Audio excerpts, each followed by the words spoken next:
ପାଇଲେନି। ଆରେ ଆଗରୁ କ'ଣ କୁକୁଡ଼ା ଗନ୍ଧ ଆସିଲାଣି? ଯାଏ କୁକୁଡ଼ାଙ୍କୁ ଖୋଜି ଦେଖେ। ଆରେ ବାଃ ଭଉଣୀ, ତୁମର ତ ସବୁ କୁକୁଡ଼ା ଭାରି ହୃଷ୍ଟପୃଷ୍ଟ। ମାତ୍ର 2ଟା କୁକୁଡ଼ାରୁ ଆରମ୍ଭ କରି ଆଜି ତୁମ ପାଖରେ ଏତେ କୁକୁଡ଼ା। ସତରେ କୁକୁଡ଼ା ଚାଷ କରି ଖୁବ୍ ଶୀଘ୍ର ତୁମେ ଉନ୍ନତି କରିପାରିଲ। ସବୁ ଭଗବାନଙ୍କ କୃପା।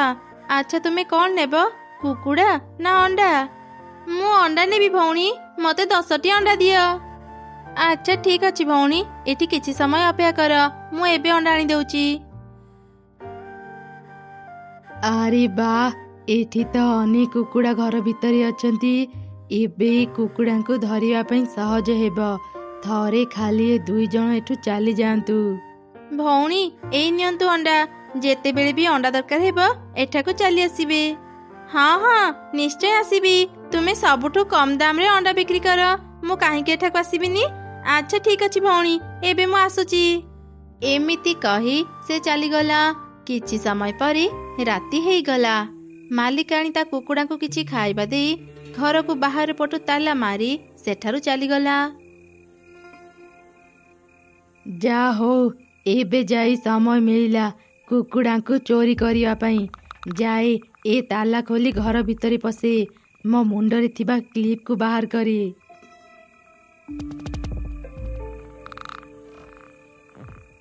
ଆରେ ବାଃ, ମୁଁ ମୋ କ୍ଲିପ୍ରେ ତାଲା ଖୋଲିଦେଲି। ସତରେ ମୋର କେତେ ବୁଦ୍ଧି! ଆରେ ଏ ଭୂତୁଣୀଟା କିଏ? ଇଏ ଆମ ଘର ଭିତରେ କେମିତି ପଶିଲା? ନିଶ୍ଚୟ ଇଏ ଆମକୁ ଚୋରି କରିବାକୁ ଆସିଛି। ଚାଲ ସମସ୍ତେ ମିଶି ଜୋର ଜୋରେ ଚିତ୍କାର କରିବା। ମାଲିକାଣୀ ଆମ ଶବ୍ଦ ଶୁଣିଲେ ଏଠାକୁ ଚାଲି ଆସିବେ। ଯେତେ ଚିତ୍କାର କରୁଛ କର, ତମ ମାଲିକାଣୀ ଆରାମରେ ତା ଘରେ ଶୋଇଛି। ଆଜି ତମମାନଙ୍କୁ ମୋ ପାଖରୁ କେହି ବି ରକ୍ଷା କରିପାରିବେନି। ଏମିତି କହି ପିଶାଚି ଗୋଟେ କୁକୁଡ଼ାକୁ ଧରି ପକେଇଲା। ସେତେବେଳେ ହଠାତ୍ ଏକ କୁକୁର ଆସି ତା ଗୋଡ଼କୁ କାମୁଡ଼ି ଧରିଲା। ପିଶାଚି ହାତରୁ କୁକୁଡ଼ା ଖସି ପଡ଼ିଲା। କିଏ କିଏ ମୋ ଗୋଡ଼ କାମୁଡ଼ିବାକୁ ସାହସ କଲା? ଆରେ ଏଇଟା ତ ଗୋଟେ କୁକୁର। ଆମେ ପିଶାଚି କୁକୁରମାନଙ୍କୁ ଡରୁ। ଲାଗୁଛି ଏ କୁକୁର ମୋ ପରି କୁକୁଡ଼ାଙ୍କୁ ଚୋରି କରିବାକୁ ଆସିଛି। ଏ କୁକୁର, ତୁ ବି ମୋ ପରି କୁକୁଡ଼ା ଚୋରି କରିବାକୁ ଆସିଛୁ ତ? ଚାଲେ ଏକା ସାଙ୍ଗରେ ସବୁ କୁକୁଡ଼ା ଚୋରି କରି ନେଇଯିବା। ଅଧା ତୁ ନେବୁ ଆଉ ଅଧା ମୁଁ ନେବି। ଏମିତି ଶୁଣି କୁକୁର ରାଗି ଯାଇ ଆହୁରି ଜୋର ଜୋରେ ଭୁକିଲା। ଆରେ ଏ କୁକୁରଟା ରାଗିଗଲା କ'ଣ ପାଇଁ? ଏ ଭୂତୁଣୀଟା ଏଯାଏଁ ବୁଝିପାରିଲାନି ଏ କୁକୁର ଆମ ମାଲିକାଣୀଙ୍କର। ଯେତେବେଳେ ମାଲିକାଣୀ ଆମ ପାଖରେ ନଥାନ୍ତି ଏ କୁକୁର ଆମକୁ ଜଗେ। କୁକୁର ରାଗି ଯାଇ ପିଶାଚିକୁ କାମୁଡ଼ିବା ଆରମ୍ଭ କଲା। ଭୟରେ ପିଶାଚି ଦୌଡ଼ି ଦୌଡ଼ି ବାହାରକୁ ଚାଲିଗଲା। ଅତି କଷ୍ଟରେ କୁକୁର ତାର ପଛା ଛାଡ଼ିଲା। ଓହୋ, ଅଳ୍ପକେ ବଞ୍ଚିଗଲି, ନହେଲେ ତ ସେ କୁକୁରଟା ମୋତେ ଆଜି କାମୁଡ଼ି କାମୁଡ଼ି ମାରି ଦେଇଥାନ୍ତା। ଆରେ ମୁଁ ତ ଉଡ଼ିପାରେ, ବୋକାଙ୍କ ପରି ଏମିତି ଦୌଡ଼ୁଥିଲି କ'ଣ ପାଇଁ? ଧେତ୍, ଭୟରେ ମୋ ମୁଣ୍ଡ କାମ କରୁନି। ଏମିତି ସେ ରାତି ବିତିଗଲା। ପରଦିନ ସକାଳେ ପିଶାଚି ପୁଣି କୁକୁଡ଼ା ଚୋରି କରିବାକୁ ଗଲା। ସେ ଦେଖିଲା କୁକୁର କୁକୁଡ଼ାଙ୍କ ଘର ବାହାରେ ଜଗିଛି। ସେ ନିରାଶ ହେଇ ନିଜ ଗଛ ପାଖକୁ ଫେରି ଆସିଲା। ସେ କୁକୁର ଥିବା ଯାଏଁ ମୁଁ କୁକୁଡ଼ା ଚୋରି କରିପାରିବିନି। ଆରେ ହଁ, ମୋ ପାଖରେ ଏକ ଉପାୟ ଅଛି। ମୁଁ ଏବେ ମୋ ଉପାୟ ପରି କାମ କରି ଦେଖେ। ଏବେ ଯଦି କୁକୁଡ଼ା ଚୋରି କରିପାରିବିନି, ଆଉ ଦିନେ ବି କୁକୁଡ଼ା ଖାଇବାକୁ ମନ କରିବିନି। ତାପରେ ପିଶାଚି ଏକ ବୁଢ଼ୀର ରୂପ ନେଇ କୁକୁଡ଼ାଙ୍କ ଘର ପାଖକୁ ଗଲା। ତାର ଗନ୍ଧ ପାଇ କୁକୁର ଜୋର ଜୋରେ ଭୁକିଲା। କୁକୁରର ଶବ୍ଦ ଶୁଣି ମାଲିକାଣୀ ବାହାରକୁ ଆସିଲା। ଏତେ ସମୟ ପରେ ତୁ ବାହାରକୁ ଆସିଲୁ ମା? ଏ କୁକୁର ଭୟରେ ମୁଁ ତ ଘର ଭିତରକୁ ଯାଇ ପାରୁନଥିଲି। ଏଇଠି ତତେ ଅପେକ୍ଷା କରିଥିଲି। ସିଏ ମୋ ପୋଷା କୁକୁର। ଅପରିଚିତ ମଣିଷ ଦେଖିଲେ ସେ ଏମିତି ଭୁକେ। ଏବେ କିନ୍ତୁ ଆଉ ଡରିବାର ନାହିଁ। ମୁଁ ଆସିଯାଇଛି। ଚାଲନ୍ତୁ ମୋ ସାଙ୍ଗରେ ଘର ଭିତରକୁ ଚାଲନ୍ତୁ। କୁହନ୍ତୁ, ମୋ ପାଖରେ ଆପଣଙ୍କର କ'ଣ କାମ ଥିଲା? ମୁଁ ତ ଆଗରୁ ଆପଣଙ୍କୁ ଏ ଗାଁରେ ଦେଖିନି। ମୁଁ ପାଖ ଗାଁରୁ ବଡ଼ ଆଶା ନେଇ ତୋ ପାଖକୁ ଆସିଛି ରେ ମା। ମୁଁ ଶୁଣିଛି ତୁ ଭାରି ଦୟାଳୁ। ତୁ ସମସ୍ତଙ୍କୁ ସାହାଯ୍ୟ କରୁ, ମୋତେ ଏଠୁ ଖାଲି ହାତରେ ଫେରେଇ ଦେବୁନି। ଏ ବୁଢ଼ୀ ବୟସରେ ମୋତେ କେହି କାମ ଦେଉନାହାନ୍ତି। ମୋତେ ତ ପାଖରୁ 2ଟି କୁକୁଡ଼ା ଦେ ମା, ମୁଁ ତାଙ୍କୁ ପାଳିବି। ତାଙ୍କ ଅଣ୍ଡା ବିକ୍ରି କରି କିଛି ନହେଲେ ବି ନିଜ ପାଇଁ ଖାଇବା ତ ଯୋଗାଡ଼ କରିପାରିବି। ଓ ଏଇ କଥା, ଆପଣ କିଛି ସମୟ ଅପେକ୍ଷା କରନ୍ତୁ, ମୁଁ ଏବେ କୁକୁଡ଼ା ଆଣିଦେଉଛି।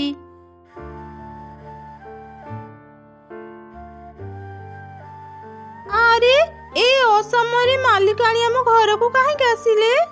ସେ ତ ମୋତେ ଧରି ନେଲେ। ଆଜି ବୋଧେ ମୋର ଶେଷ ଦିନ। ଚିନ୍ତା କରନି କୁକୁଡ଼ା, ମୁଁ ତୋର ରକ୍ଷା କରିବି। ଆରେ ଗଞ୍ଜା, ସେ ତତେ ବି ଧରି ନେଲେ। କଣ ଆଉ କରିବା, ଆଜି ବୋଧେ ଆମେ 2 ଜଣ ଏକା ସାଙ୍ଗରେ ମରିବା।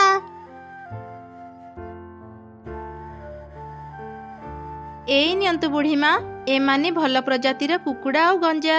ଏମାନଙ୍କର ଭଲ ଯତ୍ନ ନେଲେ ଖୁବ୍ ଶୀଘ୍ର ଏଇ କୁକୁଡ଼ା ଅଣ୍ଡା ଦେବା ଆରମ୍ଭ କରିବ। ତୁ ବହୁତ ଭଲରେ ମା, ଆଜି ତୁମର ବଡ଼ ଉପକାର କଲୁ। ଆରେ କୁକୁଡ଼ା, ଆମ କପାଳଟା ଭାରି ଭଲ। ଆଜି ଆମେ ବଞ୍ଚିଗଲେ। ଭାବିଥିଲେ ମରିଯିବା, ହେଲେ ଏବେ ପୁଣି ନୂଆ କରି ଜୀବନ ଆରମ୍ଭ କରିବା। କେଜାଣି ଏ ବୁଢ଼ୀ କେମିତି ହେଇଥିବ, ଆମକୁ ପୁରୁଣା ମାଲିକାଣୀଙ୍କ ପରି ଭଲରେ ରଖିବ କି ନାହିଁ ଜଣା ନାହିଁ।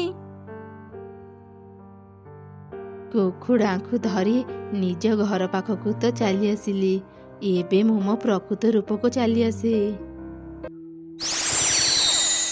ଆରେ ଏଇଟା ତ ସେଇ ଦିନର ଭୂତୁଣୀଟା।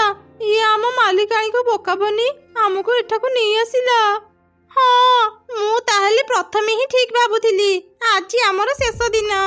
ସେଦିନ ତମେ 2 କୁକୁଡ଼ା ନିଜ ଘରେ ଭାରି ଚିତ୍କାର କରୁଥିଲ ନା? ଏବେ ପାଟି କରି ଦେଖାଅ। ଏଠି ତମମାନଙ୍କ ଚିତ୍କାର କେହି ଶୁଣିପାରିବେନି। ଆଗ ଏ କୁକୁଡ଼ାକୁ ଖାଇବି, ତାପରେ ଗଞ୍ଜାକୁ ଖାଇବି। ଗଞ୍ଜା, ମୁଁ ଚାଲିଲି। ଭୟ କରନି କୁକୁଡ଼ା, ମୁଁ ବି ତ ପଛେ ପଛେ ଯାଉଛି। ପିଶାଚି କୁକୁଡ଼ାଙ୍କୁ ନ ଖାଇ ଅଟକିଗଲା। ଆଉ କିଛି ଚିନ୍ତା କରି ସେମାନଙ୍କୁ ଗଛ ତଳେ ବାନ୍ଧି ଚାଲିଗଲା। କଥା କଣ, ଏ ପିଶାଚି ଆମକୁ ନ ଖାଇ ଏଠୁ ଚାଲିଗଲା ଯେ? ଆମକୁ ଏକା ଖାଇବା ପାଇଁ ତାକୁ ଭଲ ଲାଗୁନଥିବ, ସେଥିପାଇଁ ତା ସାଙ୍ଗସାଥୀଙ୍କୁ ଡାକିବା ପାଇଁ ଯାଇଥିବ। ହଁ, ମତେ ବି ଲାଗୁଛି ସେମିତି ହେଇଥିବ। ମୁଁ ତମମାନଙ୍କୁ ସୁରକ୍ଷିତ ରଖିବା ପାଇଁ ପାଖ ଘରୁ ଏକ ଶକ୍ତ ଜାଲ ଆଉ କାଠ ନେଇ ଆସିଛି। ତମେମାନେ ମୋତେ ଡରୁଛ କି? ମୁଁ ତମମାନଙ୍କର କିଛି କ୍ଷତି କରିବିନି। ରୁହ, ମୁଁ ଏବେ ତମମାନଙ୍କ ରହିବା ପାଇଁ ଘର ତିଆରି କରିଦେଉଛି।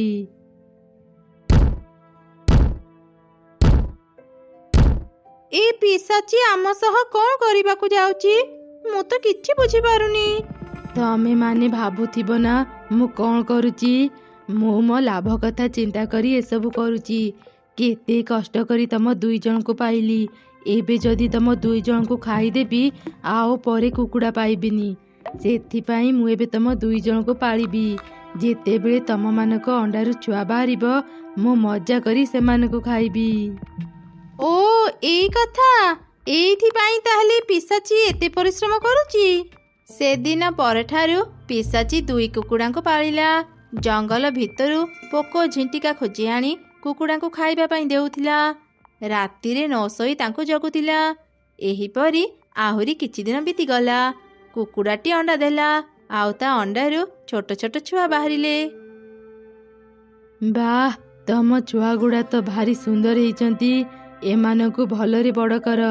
ଏଇ କୁକୁଡ଼ା ଛୁଆମାନେ ମୋଟା ହେଲେ ମୁଁ ତାଙ୍କଠୁ ଭଲ ମାଂସ ପାଇବି। ଆରମ୍ଭ ହେଇଗଲା ଏଇ ପିଶାଚିର ସେଇ ପୁରୁଣା କଥା। ଛୁଆଗୁଡ଼ା ଦୁନିଆକୁ ଆସୁ ଆସୁ ହିଁ ଇଏ ତାଙ୍କୁ ଖାଇବା କଥା ଚିନ୍ତା କଲାଣି। ତମେ 2 ଜଣ ଛୁଆଙ୍କୁ ଜଗିଥାଅ, ମୁଁ ଯାଏ ତମ ଛୁଆମାନଙ୍କ ପାଇଁ ନରମ ଖାଇବା ନେଇ ଆସେ। ଆରେ ଆମ ସାଙ୍ଗ ପିଶାଚି ଅନେକ ଦିନ ହେଲାଣି ଏଠାକୁ ଆସିନି। ସେ କୁଆଡ଼େ ବୁଲିବାକୁ ଯାଇଛି କି? ମୁଁ ବି ସେଇ କଥା ଭାବୁଛି ରେ ସାଙ୍ଗ। ଚାଲେ ସେ ରହୁଥିବା ଗଛ ପାଖକୁ ଯାଇ ଦେଖିବା, ସେ କ'ଣ କରୁଛି। ଏ କ'ଣ, ତା ଗଛରେ ଏତେ କୁକୁଡ଼ା କୋଉଠୁ ଆସିଲେ?